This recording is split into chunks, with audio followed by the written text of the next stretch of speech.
Donc le combat spirituel va consister à renverser le système de pensée qui est contraire à la pensée de Dieu. Parce que tant qu'il est là, même quand Dieu veut venir, il est bloqué, il ne peut pas agir. Parce que les pensées empêchent Dieu de te toucher.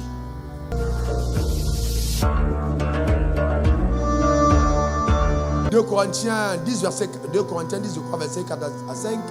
Mettez le texte. Car regardez bien, parce que nous parlons du combat spirituel. Là, je vais baisser un peu le beat, qu'on puisse saisir. On parle du combat spirituel. Car les armes avec lesquelles nous combattons ne sont pas charnelles. On parle là du combat spirituel, mais elles sont puissantes. Par la vertu de Dieu pour faire quoi? Renverser quoi? Des forteresses. Donc le combat spirituel, le véritable combat spirituel est celui qui a lieu au niveau de ton système de pensée. Allons-y au verset 5. Regardez bien, vous allez voir. Nous renversons quoi? Les raisonnements. Et toute hauteur qui se lève contre la connaissance de Dieu. Voyez-vous? Donc on va lever un combat pour renverser les hauteurs, les murailles qui s'opposent contre la connaissance de Dieu. Et nous amenons toute pensée captive à l'obéissance de Christ. Ça veut dire quoi? Que si nous avons une pensée, un concept erroné, nous devons livrer le combat et le faire tomber et nous approprier le concept divin. Alors je vais vous demander s'il vous plaît 8 personnes, venez rapidement, 8 personnes, venez. 8 personnes bénies, venez. Oh c'est bon, on a déjà les 8, venez, ils sont déjà tous, venez. Ok, tous ceux qui sont là, venez. Alors faites en sec. Ah, en sec. D'accord, très bien, venez, tenez-vous la main. D'accord, très bien. À l'intérieur du cercle, ils sont entrés, laissez volontairement entrer une personne au milieu du cercle. Ah, très bien. Très bien, vous voyez, ça c'est votre système de pensée. Le système de pensée, c'est ça. Il est tout autour. Donc, le combat spirituel, c'est de nous attaquer contre cette forteresse. Bon, nous pensons que nous portons nos pensées, mais ce sont nos pensées qui nous contrôlent.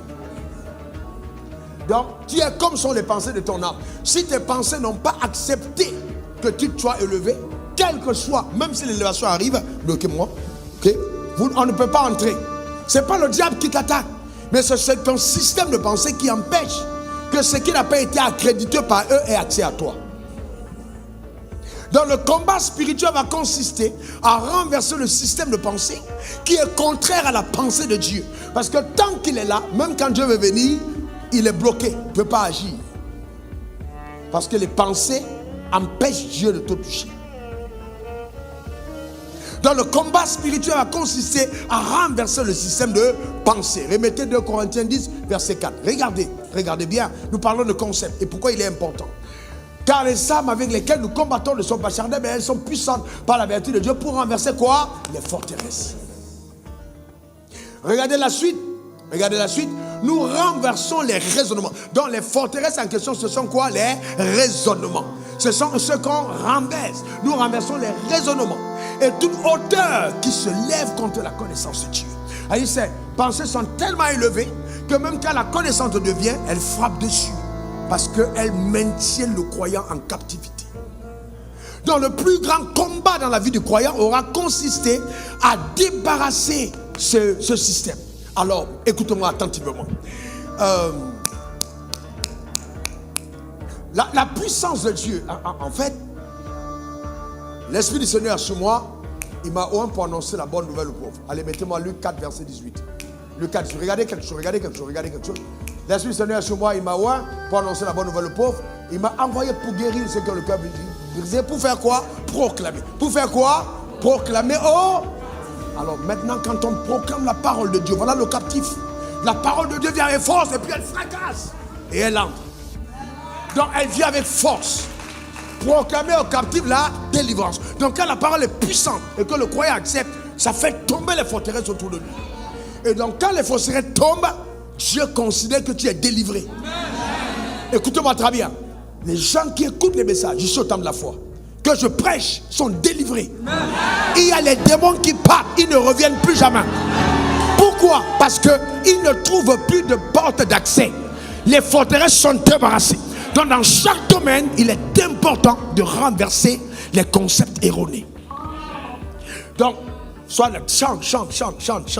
Dieu est beau, il a fait. Pendant que tu chantes, tu peux chanter en prison. C'est pas parce que tu chantes que tu es libre. Tu peux chanter la prospérité, mais tu es environné par les barrières de pauvreté. Donc le fait de danser à l'intérieur ne veut rien dire. C'est ça qui compte. Donc tant que ta pensée n'a pas été touchée, il y a un problème. Et donc voyez-vous, on traite le système de pensée. Maintenant les gens aiment les émotions. Oh, tu vas être élevé. Oh, tu vas prospérer. Oh, ça c'est rien du tout. Pour que la pensée tombe, il faut, voyez, on a dit, on amène tout raisonnement à l'obéissance. Donc quand la parole vient, tu commences à te poser toi-même des questions par rapport à ce que tu as pensé avant. Et comme c'est toi qui dois autoriser que ça s'ébranle, tu acceptes donc la nouvelle pensée en remplacement de l'ancienne. Et à partir de ce moment, pof, les forteresses, pouf, le mur tombe, pouf, le mur tombe, pouf, le mur tombe. Parce que tu as accepté. Tu vois, non? Parce que tu as accepté. Et c'est très important. C'est très important. C'est pourquoi le raisonnement est vraiment important. D'accord? Vous allez vous rendre compte que moi, je n'ai pas de problème parce qu'on me pose tout type de questions. Vous savez pourquoi? Parce que je raisonne. Et donc, le raisonnement est important. Vous n'allez pas prendre le verset biblique seulement pour le réciter. Celui qui récite le verset sans raisonner ne fait pas tomber les barrières. Le raisonnement doit remettre en cause la vérité et la confronter par rapport à l'ancienne connaissance qu'elle avait et décider de la remplacer et de changer totalement les forteresses par une autre nouvelle manière de voir. C'est ça la vraie délivrance. Donc quand nous allons aller sur 5 autres concepts en dehors de la puissance et de la richesse aujourd'hui, eh bien oui, les forteresses doivent être ébranlées. Nous sommes en temps de jeûne. Ça veut dire que pendant que nous sommes en train de parler du concept de la sagesse, que ton cœur entre dans les profondeurs de Dieu et que tu dises à Dieu, je veux cette sagesse. Que vraiment ton âme le désire. Et à partir de ce moment, les forteresses qui te maintenaient en captivité dans ce domaine vont tomber, vont totalement tomber. Et tu vas entrer dans une autre dimension. Tu vas te rendre compte qu'en fait, il y a des choses que tu ne possèdes pas parce que tu ne crois pas, tu ne te crois pas capable de les posséder. En ce qui concerne la sagesse, beaucoup d'entre vous pensez que vous êtes disqualifiés parce que vous n'êtes pas allé à l'école. Et moi, je veux vous dire que ça peut être un grand mensonge. Parce que Joseph n'est pas allé à l'école. Joseph a été formé par Dieu. Et que Dieu est capable d'entraîner ton intellect par sa parole et faire de toi quelqu'un de très brillant. D'accord? Alors, les gens, et ils n'aiment pas quand je le dis. Puis certaines personnes m'appellent pour dire, oui, quand tu dis ça, tu favorises le fait que les gens n'aillent pas à l'école. J'ai dit non. J'aime l'instruction. Cependant, je ne peux pas limiter la destinée de quelqu'un au fait d'être simplement instruit. On a vu des gens instruits qui ne sont pas sages. On a vu des gens qui ne sont pas instruits qui sont sages. Et donc, l'instruction vient du fait qu'on a été formé. On peut être formé par le Saint-Esprit.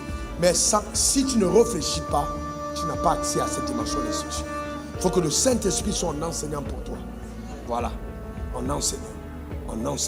D'accord? Est-ce qu'on peut avoir une ou deux questions maintenant et puis on va aller dans la prière? On va prier ce soir. On a 5 points de prière. On va vraiment prier. Et chaque fois qu'on met un concept, je vous donne des voies d'accès. Comment on y entre? Comment on fait pour y entrer?